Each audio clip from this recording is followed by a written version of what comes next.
naman po kami dito. Ano po masasabi nyo na yung kapatid naman niya po, si Pulong Duterte, ano po masasabi nyo yan? Napakatapang po, talagang hindi sumisipot. Baka matapang lang sa mga sa mga walker at saka sa mga buga. Tama. Kasi attorney, baka hindi nyo pa po alam o baka naman hindi ho kayo mahuli sa balita nauna na po si Congressman Sandro ay nagsumulat ng kanyang paanyaya para siya imbestigahan. Ngayon po, ito naman po si Pulong ay tumatanggi po na magpa-imbestiga sa ICC. Tama. Ano po masasabi niyo po doon? Yan. Tatawa muna ako. Diba, bukas na lang yan kasi mas nakasaya. Sige. Yusek. Hindi kasi, alam mo, Yusek, di ba? Yung tapang Yusek, di ba yung sinasabi nila kay Congressman Marcos is 15 billion, di ba? PCIJ. Pero, hindi nila nakikita yung 51 billion. Ang gara ng mga utak nyo, Tama ba ako, Yusek? Dapat talagang Ito na lang kung si Congressman Sandro Marcos ay ini-issuehan nila 15 billion ng lang 15 billion, how about the 51 billion pesos issue sa first district ng Davao? Tama. Dapat tingnan din ng tao. Kung may 15 billion issue dito na hindi pa napapatunayan, eto may 51 billion nasa unang distrito ng Davao na hanggang ngayon hindi pa rin masagot-sagot ni Congressman Pulong Duterte. Ayun na nga sa pamamagitan ng ICI sana masagot niya at may paliwanag niya kung saan napunta at kung totoo ba yan o hindi, di ba? Kaya lang Yusek, paano niya masasagot sa taong bayan? Kung hindi ka pupunta. Ano ba, mag-live na lang ba kayo ni Sara dalawa? Kaya nga di ba? Pagka mag-live kayo. Di ba?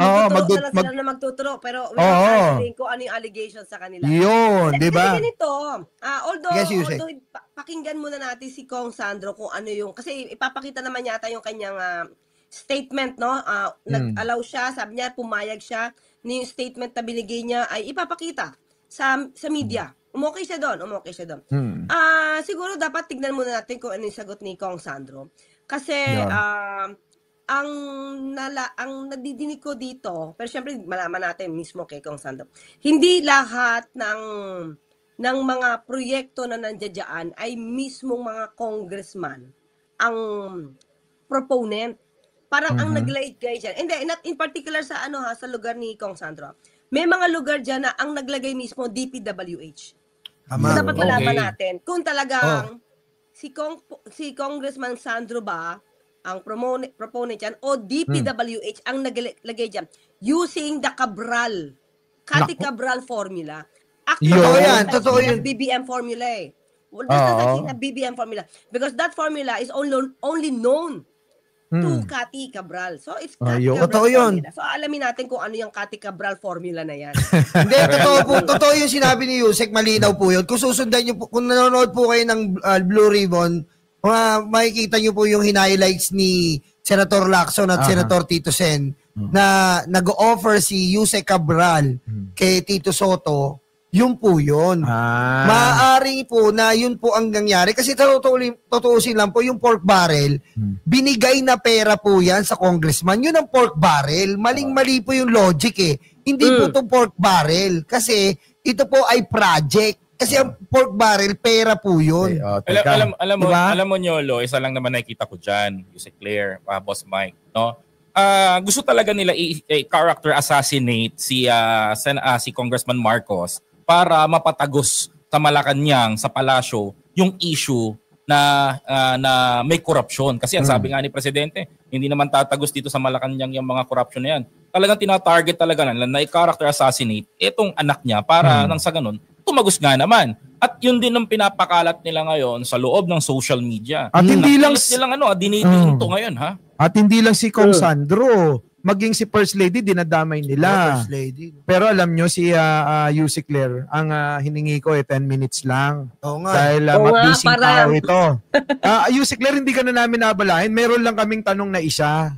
Last na po ito. Ano po masasabi nyo doon po sa issue ni Jake Magnus tsaka ni Mima Alicia? Hindi ko alam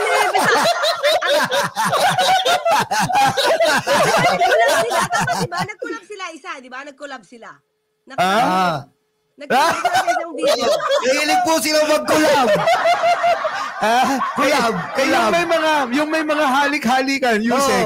Ano masasabi niyo doon? Yusek. Di ba Yusek yung collab? Mag-ano lang kayo. Collab tayo. Pero sila ganito, may ganito. Ganon.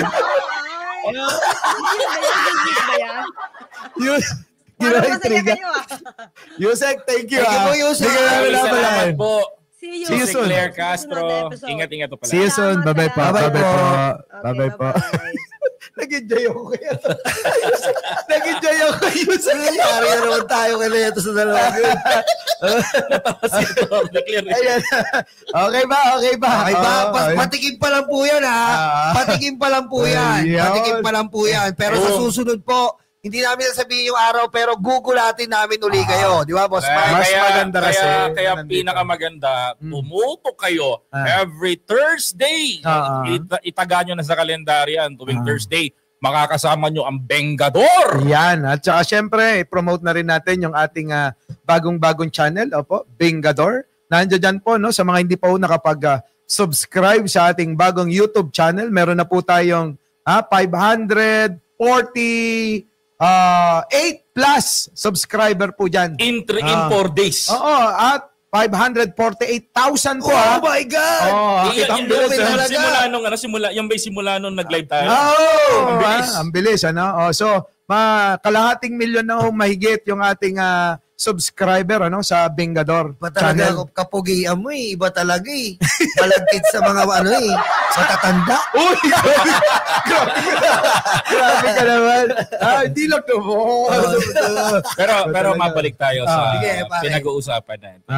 This is one of the best topic. Gusto kong pag-usapan natin. Sige, pare. Total naman, nandito tayong tatlo. Pakalisang ni Yusek Claire. Ito sinasabi ng mga political. Ito may nagsabi na isang political. Pwede na tayong hindi maging babait dito. Wala na si Yusek. Wala na si Yusek Claire. Meron nagsabing isang political analyst na si President Bongbong Marcos daw. Ano nga sa taong bayan ay humihina daw yung kanyang survey. Ayun, mahina na daw si Presidente. Yun ang pinapakalat nila sa rally. Kung mahina si Presidente, ano naman si Sara Duterte? Kaya nga di ba? Ilan ba taga-suporta niya? 18 kasama Anino. Di ba? So alam nyo, kung may mahina, tandaan nyo po, makita nyo sa lansangan kung sino talaga. Kung may bilang at kung meron ba talagang may mga puwersa na talagang solid na taga-suporta ang totoong tao.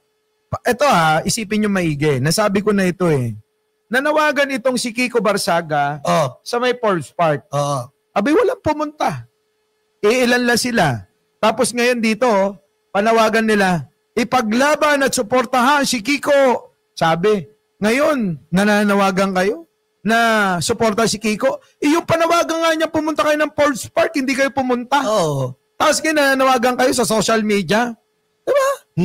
So, ibig sabihin, hindi mo na alam kung etong mga nananawagan ay totoong tao. O baka naman may kinalaman dito yung matabang malaki mata. Yun. Anong nyo kay Atty. Claire? Alam na alam niya. Yung panot na? Hindi, babae siya. Babae. Diba? Ay, ba nasa Sesame Street? Diba? Ipupumalos? Alam nung iba yan dyan, paki-comment na lang